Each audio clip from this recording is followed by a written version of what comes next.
Hello there and welcome to another episode of Wellbeing Matters. With me. And me. So Sue and Gareth from Better 24/7, we hope you're well. Right, so a different look today to the office, Susan. So I know people on the podcast listening can't see this, and even the ones on YouTube won't be able to see this, but I've moved in. You've moved in, haven't you? After how many years? 7. After 6. 6 years we've moved in together in the office. To keep my eye on you. Well, I think it's a wise move from both parts, really. Yes, it will keep me more accountable, and accountability is a great thing. But also, I think you were drifting a bit upstairs in that office you had. Yeah, it wasn't... well, we'd had a leak in the roof and the wallpaper was hanging off. And it was damp.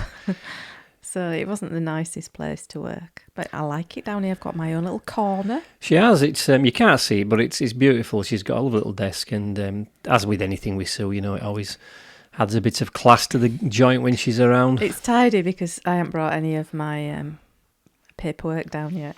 Well, you know, we're big into the importance of environment. You know, your environment is important to you. And where you work, where you live, where you do your sort of professional and personal stuff, you know, if you get that environment right, it can affect how you behave. I thought I'd get one of those bookcases and put it upstairs in that room and have a bit of a reading room. I like that idea of a reading room. I've always wanted that in a house. Do you know, I always wanted in a house. A library. I wanted a bit of them little ladders you move No. around. I just fancied a room that would have like books in, very dark, and also a couple of big chairs, and you just sit there with music playing. So like a music and reading room. Yeah. Can have that upstairs in his office, as long as it's not raining. In which case it's a bit damp up there at the moment, but we'll rectify that. Anyway, today's podcast is about social media. The pros and cons. The pros and cons. Now, Positives and the negatives. Well, we didn't do one last week. The yin and the yang. Sorry, go on. We didn't do a podcast last week. Well, we didn't update one. We did one. But we did one, but we had a problem with the tech. And then you got chimpy and said it were rubbish. Well, we got to like 55 minutes or something. We'd done a lot of it, and then the camera stopped, and I realised that the memory card had filled itself up and just turned itself off. And I don't think it was the best one last week, because I think social media is an important podcast. I think talking about social media is something that we talk about it a lot, the pros and the cons of it. But I think it's one that is really relevant to well-being. I think at the moment, especially in the time we live in, there are a number of social factors that do affect our well-being in a big way. And one of them is social media. Donnie around at the community centre said something interesting this morning. She said that her friends had kind of have a go at her because she's not on social media. And she said, and of course, I don't go on Facebook because that's for old people now. Well, it is interesting that, I mean, I know Donnie's, I think she's 20 odd, she's only a young lady. And for those of you who don't know, Donnie is a young lady that works at a local community centre around by us. Very pleasant young lady, very switched on, and we like Donnie. And she's a bit older than my kids, but my kids are the same. They very rarely spend time on Facebook. For oldies? There's a reason for it, and we'll talk about this. In fact, we can talk about this first. Just before we go any further, I just need to make the audience aware of something. I'm full of cold, which is something that doesn't happen very often. And I've had a couple of days I've been quite rough. So if you hear me being a bit nasally or having to drink, or as I'm going to do now, blow me nose, blow me conch, you know why. And it's been interesting. We'll talk. Remind me about my little cold. My what's the word? Well, I diagnosed you on the internet as having viral sinusitis. Yeah. And anyway, I'm getting better. So today's the first day, I suppose, I've been able to talk properly. So let's get into this social media thing. The reason I think the youngsters are not on Facebook anymore is there's a pattern that seems to occur with social media. And it's that it's generally taken up as social media by young people. It always was a young person's thing. So when Facebook first came out, a lot of young people were on it. And then, as happens a lot with social media, we will be talking about this more, but kids seem to spend hours and hours on the social media. So then the parents get a bit interested and think, curious if you like, and say, I wonder what that's all about. So then they go onto the social media. And there's one thing guaranteed to make something uncool for kids, is when the parents start doing it.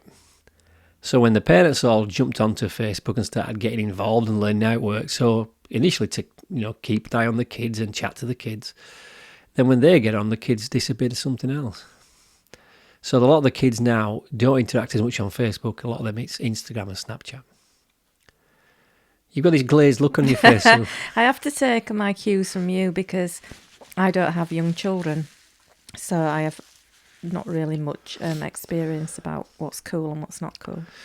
But I think we've both got experience in one thing, which is we grew up in different generations and a different time. And I have to say that we talked about this before on the last podcast. I didn't record one. I think it was a very valid and a good section we talked about. So we're going to talk about it again on this one, which is, I think, the generations. There's a generation gap between me and you. You were a child of the 70s and I were a child of the 80s. And both of us had different exposure to technology because of that generation. Because of your generation. If you think about it, what kind of electrical goods would you have been used to using when you were a child?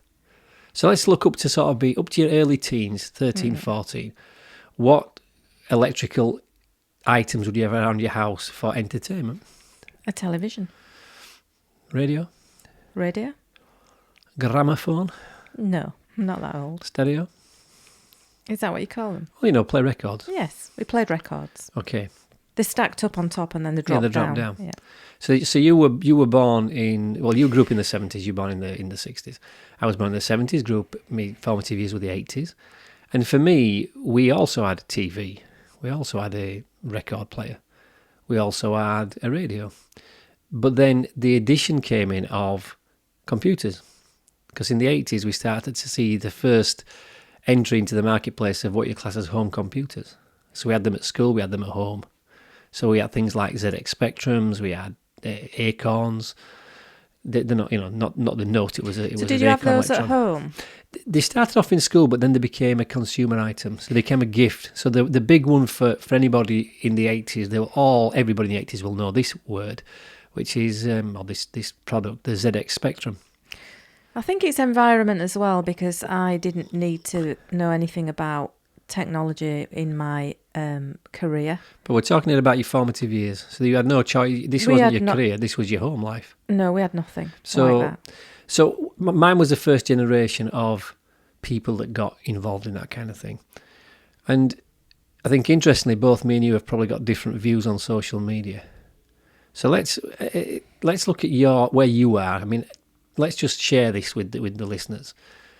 How much time would you say you spend on social media each week? What do you think of social media from your personal perspective?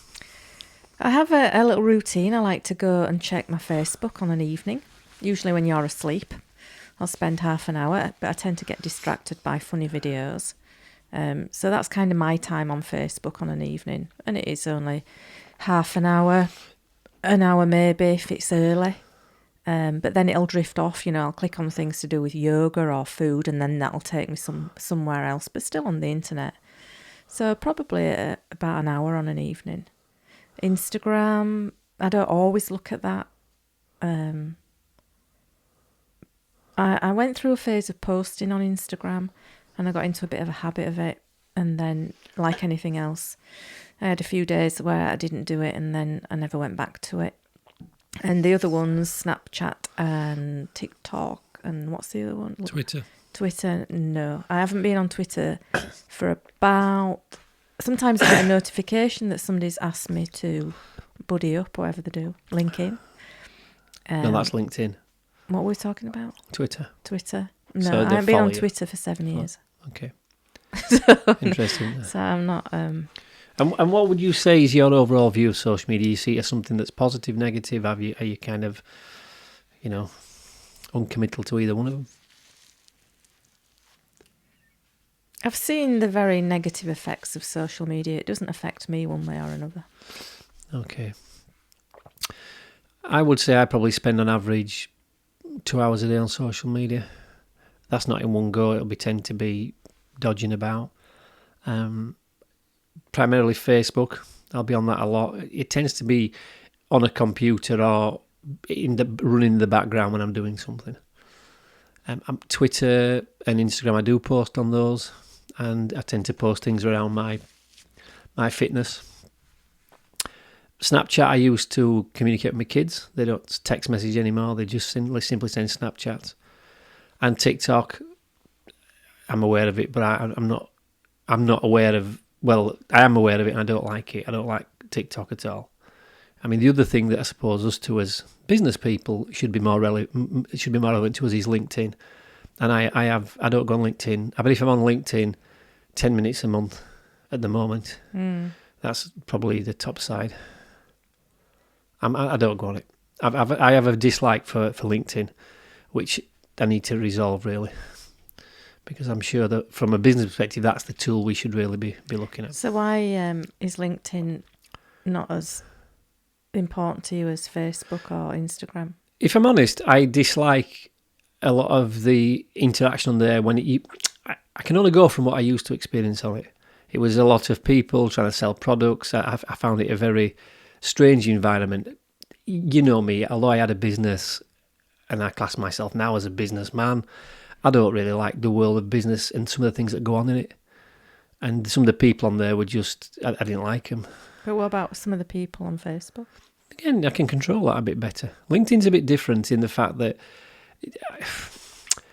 I deleted my LinkedIn about 2 years ago completely. And I had a lot of people following me. When I was in business, a lot of people connected. It became the obvious thing. You'd used to swap a business card, and then you would say, we'll hook up on LinkedIn. So anybody I met at any event, and over the years I met hundreds of people, I would just link in with them for no apparent reason, as it was seemed to be the thing. And I've never been able to use it properly. I have to say that there seems to be a lot. It seems to change a lot. To give you an idea, I think LinkedIn now is what Facebook was 5 years ago. And I think it's becoming more like Facebook. People are posting more personal stuff. They're posting more funny stuff. And it's becoming more like, Facebook for business people, really. So I would say I do spend a lot of time. In my opinion of social media, I have a bit of a love-hate relationship with it. There's some days I think it's the answer to everything and we should be doing more of it. And there's other days I just detest it. And that's a strong word, but it's not used incorrectly. I find what it does for me and what it does for my mindset and mental health sometimes is quite damaging. And I'm a fairly resilient character. So that would lead us on to talking about how, there is some sort of government study that they're doing on the link between mental health in young people and social media. I don't really think you need a survey to work that one out, but they like to have the stats. Well, look, the government and most organisations that especially involved with people, and whether that's selling a product or trying to manage a country like the government does, we're very quick to say things and say we're going to make a difference and change something. But we're very slow in changing it because we have to have these reports. And for me, there's no in-depth report required. I think social media has got the potential to be incredibly damaging to young people. I think it's got the ability to be damaging to a lot of people. I have noticed on my Facebook, I have a lot of yoga stuff and, spiritual stuff. Some of it's interesting, some of it not so much. A lot of stuff about food. When I get advertised to, it's usually something around that, like the Shakti mat, something. People put on really horrible comments. And I think when I first saw it, because you did buy me one, but I saw it before that. So you go look at the comments to see about reviews and things. And there were people that had never had one, didn't really understand what it was for, saying really quite mean things. And that's what I've noticed a lot, that people that you don't know, by the way, your mates don't say quite cruel things. Look, quite rude. They're rude. I suppose we could look at this episode as being our discussion of social media, and give it a fair appraisal of both sides of the argument. The reality is, I can say now, 15 minutes in or whatever it is, I think social media is a problem, and I think we have to do something about it. I think it has a massive impact on our well-being, and it's creating a society where people seem to have the permission almost to say, quite frankly, dumb shit to each other. It's like some huge soap opera played it's out. Beyond that, so it's got to a stage now where people find it okay to say things online they would never say to somebody's face. The reality is that there's a term, keyboard warriors, and the other terms around social media, things like trolls. And a troll is somebody who goes around social media saying nasty stuff and being a bit awkward. If I have seen some of these comments, and I've never had this because I don't really have a presence on social media that has a point that could be argued, really. I don't spend time on there, but I don't sell a product on there, is what I'm saying. But if somebody said some of the things that these people have said to the people selling the product, I would be very angry. And they wouldn't say it to your face. There's, the young girl, the environmentalist, Greta Thunberg. Right. I have somebody on my Facebook. Clearly he's one of my friends, but I don't know him. But he does come up quite a lot. And he likes to talk about politics. He's very well read and he's a very polite, middle-aged man. And he very much likes her, what she stands for. So sometimes he'll share some of her stuff, and the horrible things that people put, really, really nasty, are quite uncalled for. It's like they get a rage on about stuff. Well, we've forgotten how to have a debate in this country. It's funny, I mean, this goes much deeper than social media. I think it's the way that, and I know we have listeners to this podcast that are from other parts of the world, and I can only talk about what it's like in the UK. But I think there's certain things happened in our society in the UK in the last 5 years that have polarised people's thinking. And the biggest thing by far has been Brexit. So as it stands now, we're on the 4th of February. We're now no longer part of the European Union. Like waking up on 1st of February thinking, what's going to happen? happen? Well, nothing happened. But the reality is this has split our country pretty much down the middle between people wanting to leave and wanting to stay. And it's caused a lot of very passionate views to come out. It's like the miners' strike. Well, I mean, the miners' strike with the luckily 80s. there was no social media there, but apparently there are some small towns and villages in Yorkshire where people on opposite sides of the road do still not speak to each other because of the miners' strike. I was part of that because at the time my dad was a policeman, and the policeman got overtime to take care of the miners. So the miners were earning no money because they were on strike, and they were closing pits down. And my father, because he was a policeman, were getting extra money because of it. And I remember one year quite vividly at school, I would have been in high school. And ironically, we were talking about computers earlier, about the ZX Spectrum. It's the year I got a ZX Spectrum. And part of the reason I got a ZX Spectrum that year, which is a big gift by my family standards, was because of the overtime earned by the miners' strike. So that year I got a ZX Spectrum, yet some of my friends at school whose dads worked down the pit got nothing. It was a really weird environment at that time, and yes, there was no social media, clearly. But I think the social media now, because of Brexit, they've used it as a way to, if somebody says, yes, I think we should stay, people are starting to call them, they call them the Ramonas, and it's well, they have, and it's become toxic because we can't sit down and have a conversation, and equally, we've forgotten how to, disagree properly. There's not a lot of point about going on about remaining in Britain when we've gone. Right. Now, that's a sensible approach, but people are still doing it. And what I'm saying is people can't sit down anymore, and we've lost the art of having a conversation where we can disagree and still respect each other. We don't have to agree with people's views, but we have to respect them.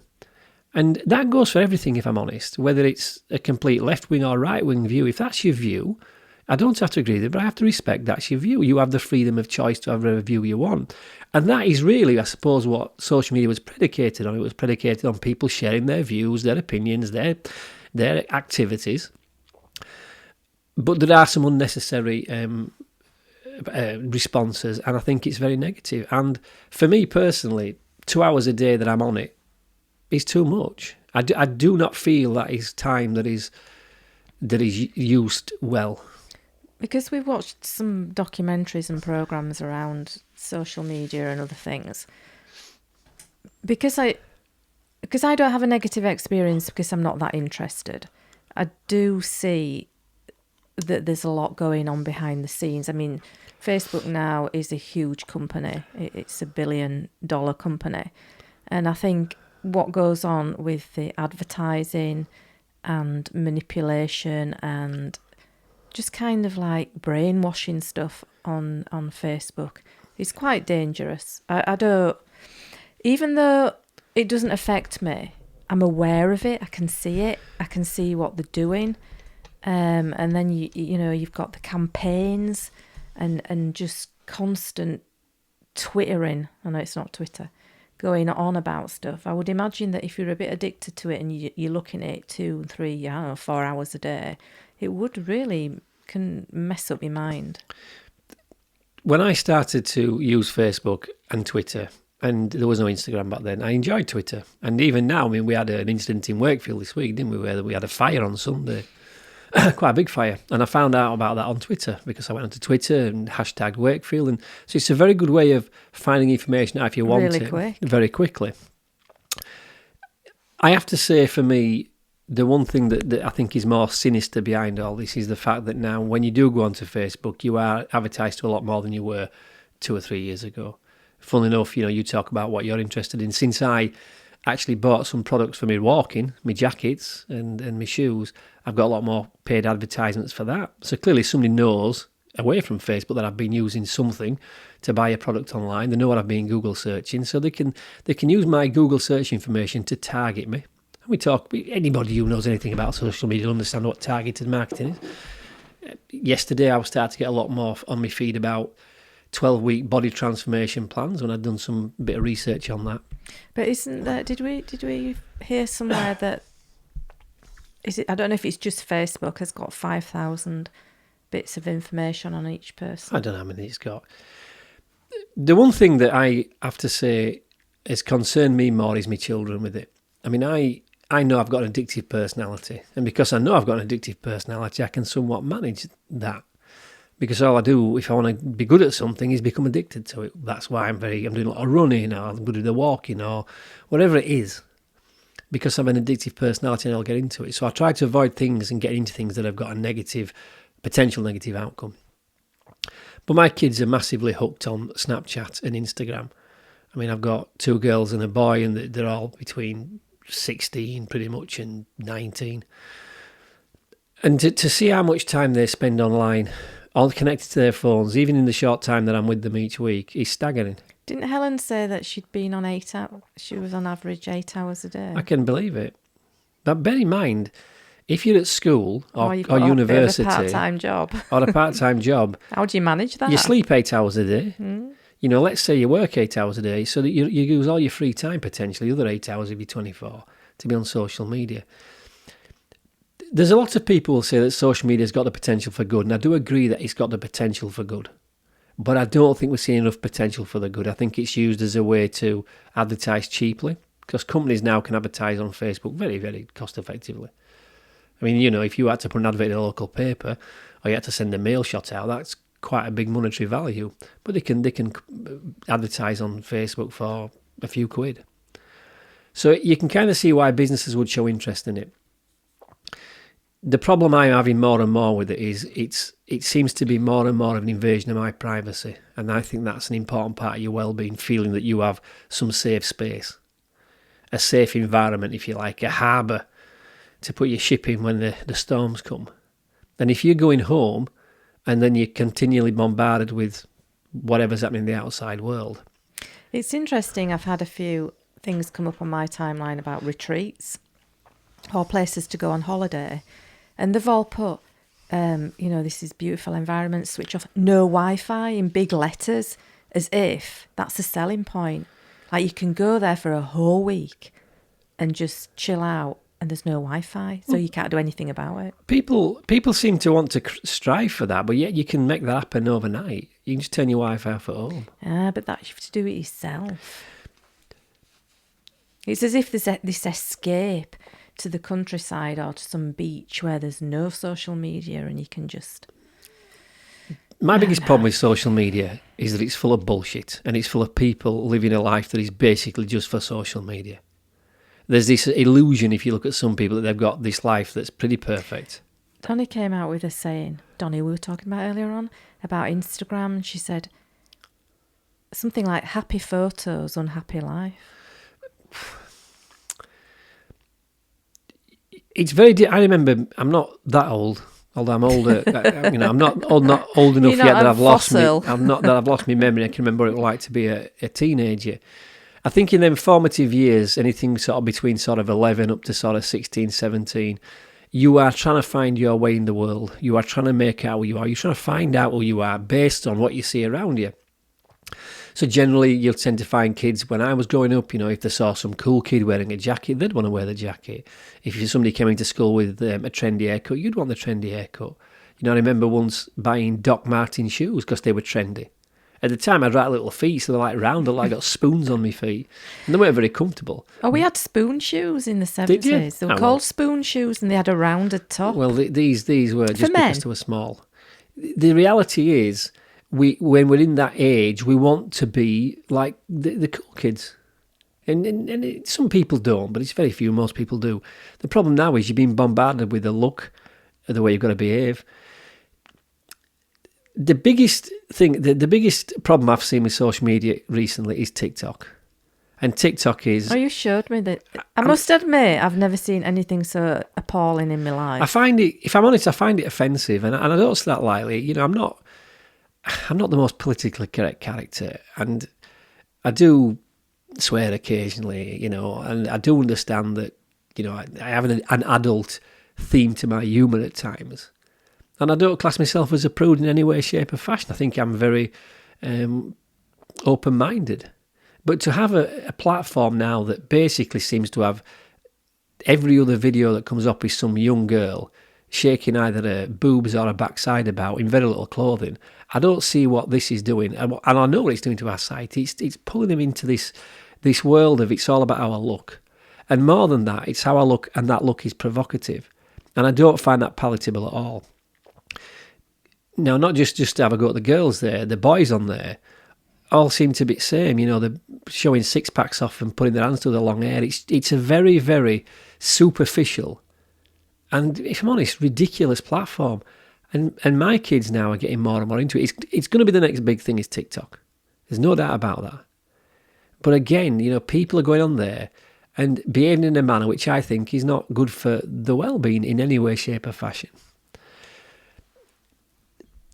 I'm one of these, I don't want to start knocking young people and saying, back in our day, back in the day, in olden days, because you just sound like a grumpy old man.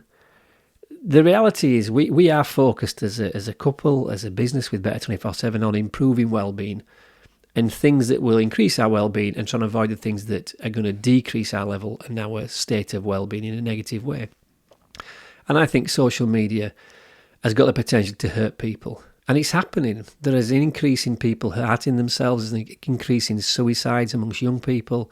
How much of this can be traced back to social media? Yeah, see, I've an example of a friend of mine who has a young daughter. She's 12, I think, 12 or 13. And she was sucked into, I don't know what they are, I was telling you, like gaming rooms with a few of her friends at school. And they were being groomed by men, older men. And nobody knew, the mothers, nobody had a clue. So really, without social media, that would have never have happened. But like now, when we were kids, if there was some like dirty old bloke that lived at the end of the street, you knew where he was and you used to give him a wide berth. Now these people are manipulating and bringing young girls in who are too young to even have an idea of people could do that sort of behaviour.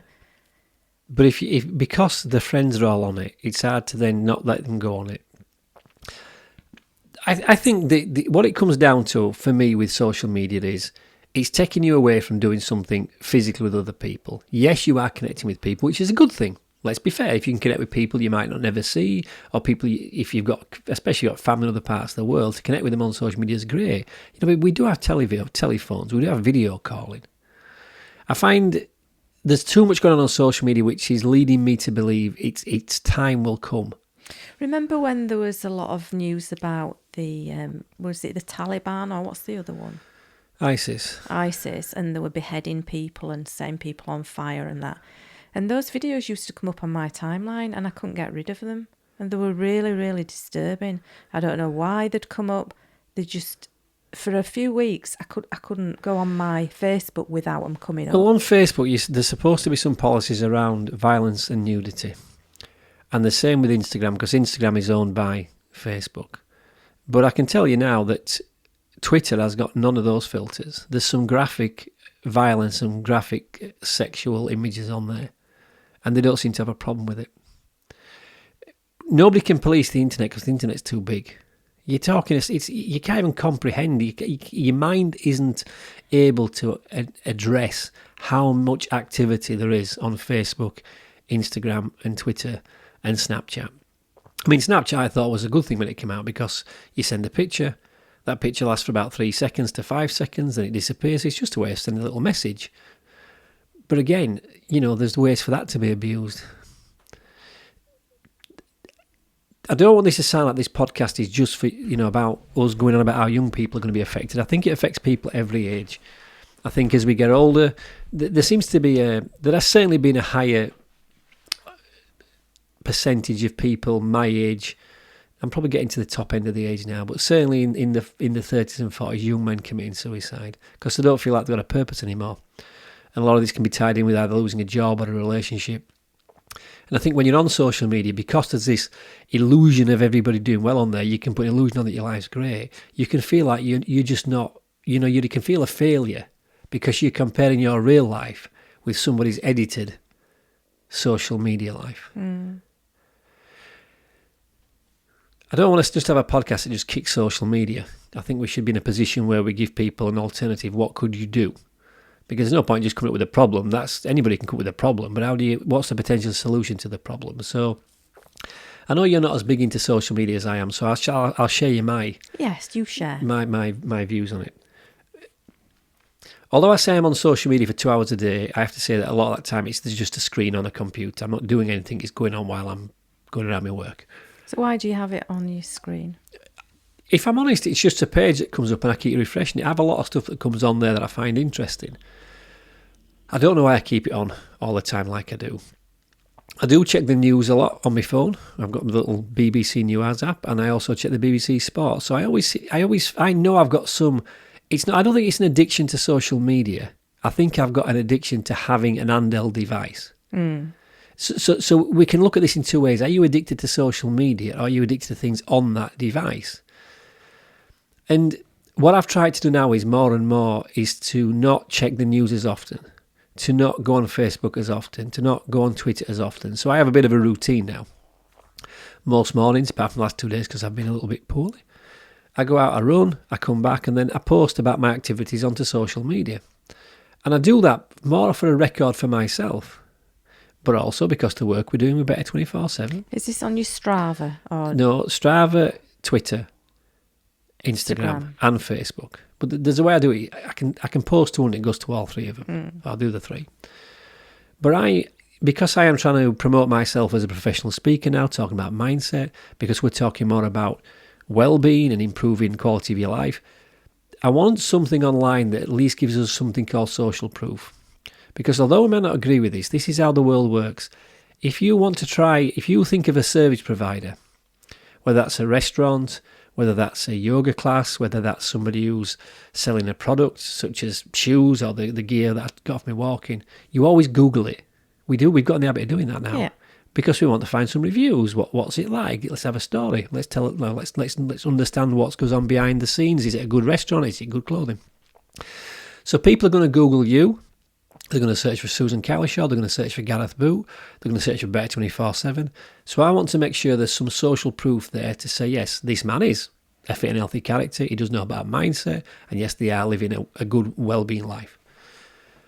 And I've got that into about 15 minutes on a morning now. From coming back, as soon as I get back from my run, I update all that because that's the time I'm sort of coming back down. I'm a bit sweaty and breathing a bit heavy. So I just sit down and do my social media. So I've reduced it a lot in the last couple of years. And even if I take it off my phone, I still find myself picking my phone up to check something on the phone. Oh, let's check the weather. What? Yeah. I have to check the weather, son. Look outside. That's interesting because a couple of times recently I've been somewhere where I've had to wait, either in a waiting room. I'm trying to think where I've been. And I sit and wait and everybody looks at the phone. And I wonder if they feel uncomfortable without having, I just sit, especially if it's like 5 or 10 minutes. But people are on the phones, and they're not just young people. Well, no, but if you You know, went to my waiting, mother can be a menace with her phone. if you went to a waiting room a few years ago, there were always a selection of 5-year-old magazines, Cosmopolitan and all that. They don't have them anymore. No, because people use their phones. I think it's very, as human beings, we've got to understand that our behaviour becomes habitual very quickly. It doesn't take long to get a habit into doing something. I mean, that's good in some ways, because if you want to develop a good habit, especially around your well-being, whether that's a new fitness regime, a new diet, maybe a new way of connecting with your friends, you can do that quite quickly. But equally, we can get into bad habits very quickly too. And I think we've just become used to having this device. I mean, if you think about what the device does now, my phone is my communication device, how I make phone calls. It's a messaging device. I can send messages either through the social media or through the messaging on the phone. It's also my television. We don't have a TV, so if I want to watch anything, I get the news and that on there. It's my music and sound system. It's my camera. So we've got what's actually happened, and this is the clever thing about these providers of these products, such as the phones and also the apps, the stuff the software on the phones, is it's created a reliance on those things to actually go about your normal life. I don't really remember this, but I think it was about 12 months ago, I think it was maybe last year, I decided to take all the apps off my phone and stop using my phone at all. I stopped taking my phone out. And I made that decision. I was very happy with it. And we went out for a meal. And we parked in Leeds or Wakefield to go to the little curry house just round the corner. And I couldn't park, so I got no money. Because I always used to pay for me parking on my phone. So straight away I'm thinking, okay, I need it for that. And now I don't carry a wallet anymore, I carry my phone. So very quickly we have made ourselves reliant on these products, and I think that's a bit of a mistake. It was like Michael McIntyre saying how your life would look if you had to, every day when you went out, take your encyclopedias and all your books and all your maps and all your music, everything you got on your phone, if you had to start taking it out of the house and put it in the back of the car. You know, we might need that map, we might need this map. You would eventually get used to it, because there was a time we didn't have it. But we didn't take anything with us, did we? It's not like we would go back and start taking things out with us. No, and we have got to be careful that, especially if we've got children or grandchildren, that we don't start to say, so these things are bad, because we start to, the reality is these kids are going to grow up in a world where these devices are the thing. So just taking them off them when they're younger ain't going to make no difference, because our work is on that now. I know some businesses that literally run off a laptop, they don't have an office. Many businesses do it that way. That's great. It is great, but I think we have to be careful how we're using some of the things online. The internet itself, I think, is a wonderful concept. It's a great tool for communication and doing work. Social media, you have to question, what worth it has in your life, and does it make you feel bad? Because for years it made me feel bad, this social media. It be sent almost like naughty. Whether this is an indication of people of my age and a little bit older, there are a couple of people I know that are a bit older than me that are saying they're coming off social media altogether. They've just had enough of it. And they've had enough of people sharing a fake life. Somebody asked me about some yoga videos. So I said, find me on Facebook and I'll put you in a group, because I have a group there and I share my videos. And she said, oh, I'm not on Facebook. And I remember thinking, how bizarre. She's not on Facebook. She want an older lady. She want a young lady. She says, perhaps I should go on if I had the time. But I remember thinking it was unusual that somebody of that age wasn't on Facebook. A few years ago, if you were in business, if you were doing it all right, you'd have a business card. And that's all you had. You had a business card and an address. People used to send you letters. Then email came in, you had an email address. And then eventually it got to a stage where actually if you had a business, you had to have a website. Then it became a website and a Facebook page. And it was website, Facebook and social media. And I think a lot of people stay on these platforms out of desperation because they think they're going to miss something. So I'm involved with a couple of business groups online and pages. And it's all about that, how are you going to, dominate social media? And it's like, we're all trying to play this game of desperation. The way to remove yourself from anything is to remove yourself from it. And an indication that you are addicted to something is if you try to stop it and it's difficult, you might have had some semi-addiction to it. we have to spend more time in connection with people. That's just the fact. And I know some people don't have that luxury. Some people do live lives where they don't have a lot of people around. Some people can be very lonely. But despite the fact that this world of social media was supposed to make us more connected, we seem to have more cases of loneliness. Considering all these products that we've had, and this is not just social media, I'm talking about all the modern stuff that's come out, we were supposed to have happier lives. There seems to be more unhappiness about. I remember in the 60s, well, it must have been 70s. I wouldn't have remembered the 60s much. When the washing machine came out, and it wasn't the automatic washing machine, and it was advertised to save mothers time. You know, all you mothers and this, that and the other, you'll have all this time to yourself. And that's how it was sold. And that was a washing machine, which we now take for granted. All these things come into our lives, but they're taking jobs away from us and tasks away from us. Some of them are quite boring, to be quite honest. I couldn't live without my dishwasher. But then what do we do with this extra time? And if all we do is get wound up and addicted to social media, we'd be better off getting a twin tub out and dangling a few, or a mangle or something. Mangle. I'll just go down to the local stream with a rock. Yeah. Or But get your little shovel out. That shows you how it's gone. I remember a time when a washing machine was a massive investment. It was a very expensive they were really item. expensive. And they've got to a stage now where they've become semi-consumable. You know, there were shops built to repair washing machines. Yeah. You bought bits to And go with hoovers. it. And hoovers. Where now everything gets cheaper. The cheaper it becomes, the more people have access to it. Same with mobile phones. When they first came out, they were literally a tool that only people could buy. It were business people that could afford a phone. When I met Philip, he had a phone. It was about that big, and it had a long thing that you pulled out. And it was in a case. Yeah, they would have been. And it was like £2,000 or something. You used to have to go to the top of a hill and pull the thing out. This big brick. Hello, can you hear me? We are seeing an increase in problems in our society. People are getting into more physical states that are not good. Mentally, I think a lot of people are on edge. And I think a lot of this is because the pace of life is so quick these days, we don't get time to relax and get away from it. You just reminded me something I found out the other day, because I teach pranayama and breath work. We breathe twice as quickly as we did in 1950. I believe it. We should be doing 7 or 8 breaths a minute. We're doing about 14, 15, and that is down to stress. It's become something that people tolerate. We tolerate not feeling good. We tolerate not having good well-being. We tolerate having these stress levels which are unacceptable. We have to take control back. So you can still use your social media. This episode is not going to encourage you to start, deleting everything online. It's just start to use it. The minute you use it and you control the time on it, it turns away from controlling you. I am making a concerted effort to really get clear with what social media means to me. I think there's a worth from a business perspective, and if you're sharing information that's positive and wholesome, I think that's very good. I have to say, if we ever do that again on Facebook and we start getting negative comments, I'd just block them. I wouldn't accept people talking like that to me or a community I'd create online. There is some ownership has to be taken by ourselves for policing ourselves on this. Not everybody listening to this. Not everybody cannot be putting negative stuff on. There's a lot of negative stuff put on there, so somebody's doing it. And we have to be a little bit more strictly saying, if we are spending time every day on social media, that's okay. But are we spending every day in some form of relaxation? It doesn't have to be meditation when you're cross-legged humming. Are you spending some time every day relaxing away from a screen?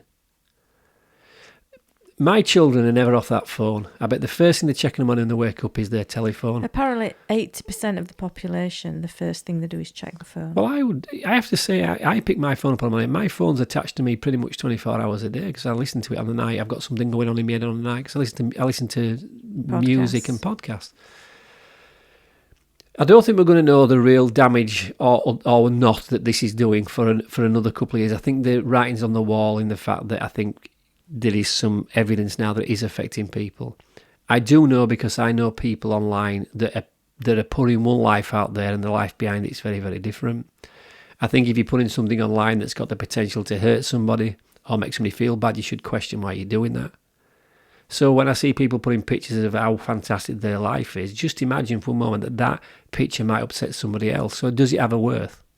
If you're sharing information or sharing something you hope might motivate people, so that's the only reason I post my pictures of me running on a morning, because I hope that somebody might think, oh, he's running again. Maybe I should run again.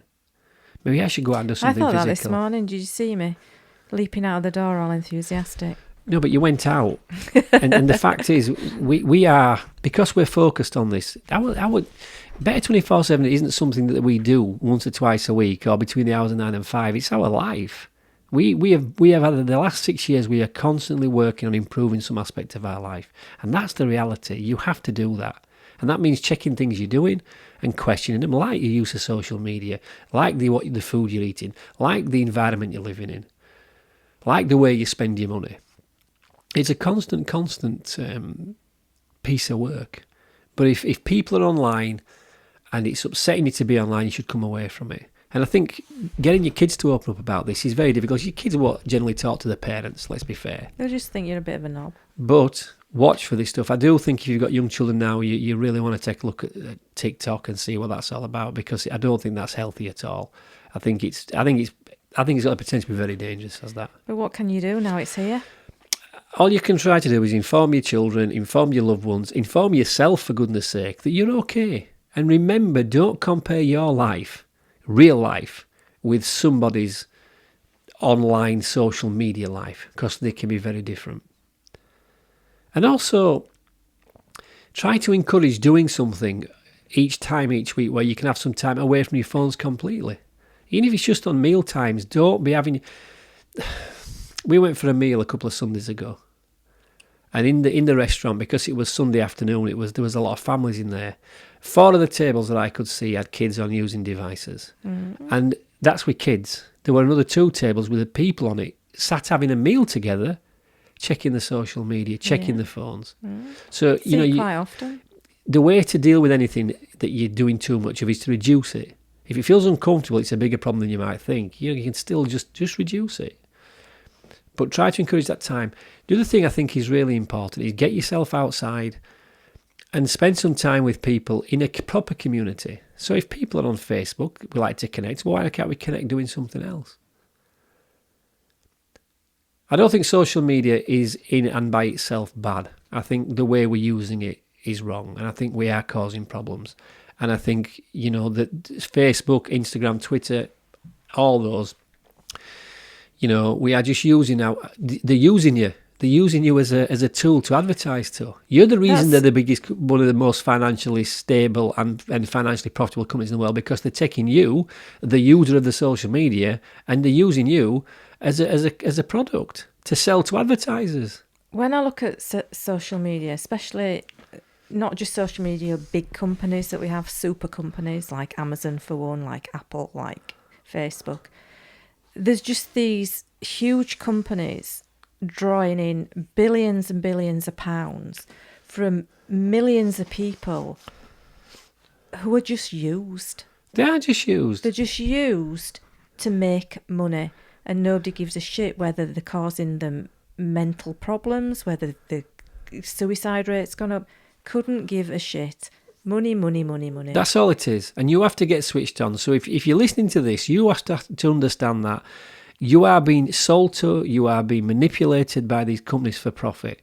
And, yes, use your social media. Yes, connect with your friend in Australia. Yes, share pictures of your 35th wedding anniversary, wherever it is. But please, please, please do understand there is a more sinister side to this that you have to control for yourself and those close to you, those are the ones that you care about. So don't get too het up about likes. This is what people have got hooked on. Going on and checking how many likes I've got, We have to start to take this back. Our well-being is affected by it. It's certainly going to be something we talk a lot more about in our stuff going forward, Sue, because this is a big part of our social landscape at the moment, and the world we live in is social media, and it is causing problems. And if we want to improve our well-being, we have to question our time on it. Seem to got my voice back anyway, don't I? I thought you must be better if you wanted to do a podcast. We didn't do one last week, and I was a bit disappointed. Last week I weren't feeling 100%. I've not felt 100% for a week. Do you know what I did this yesterday though, and today? I just took some time off, as in I didn't go running. I ate a bit more food and I just rested. And sometimes you've got to listen to your body, and I'm not always good at doing that. And I've looked after you. You've nurtured me, darling, with your healing drink you gave me. You gave me a little drink. What it has shown me is that physical health, you can take it for granted. I've experienced not being well for about 4 days. 2 days didn't stop me. We did some good stuff. I did a lot of exercise. You weren't walking. We did. We had carried a big walk. on even though you weren't I carried well. on because I refused to stop completely. But the one thing it did show me is when you've had good health and then you have bad health, it's so obvious that this isn't nice. But if you have bad health all the time, you kind of tolerate it. It's the same with stress. We're getting to the end of this now, so to close this podcast down, if you were to try this little experiment, and this for some people will sound horrific, and if it sounds horrific, you might have more of a problem than you think. If you were this weekend at 4 o'clock on Friday to turn your phone off, don't tell me that excuse, I carry it because it's a camera, my music's on it like I do. Put your phone down on Friday and your laptop and turn all your interaction with social media and the outside world off until Monday morning. You would experience some peace, tranquility that you can't imagine. Well, you know, there's now some evidence that the waves from the internet cause brain damage, and the only way that you can get away from it is to switch off your internet that's coming into the house. But the only problem is, as soon as you step outside, you're coming into contact with it anyway. But it says to switch it off completely for on a night, every single night to switch it off. The reason I love to walk is because for those generally 4 or 5 hours we're out, you're in nature. And I think that helps because it's always nice to be outside in the fresh air. But for that period of time, there's nothing to distract you. All you're bothered about is putting one footstep in front of the other, and in some cases going up some quite steep hills. And I need that.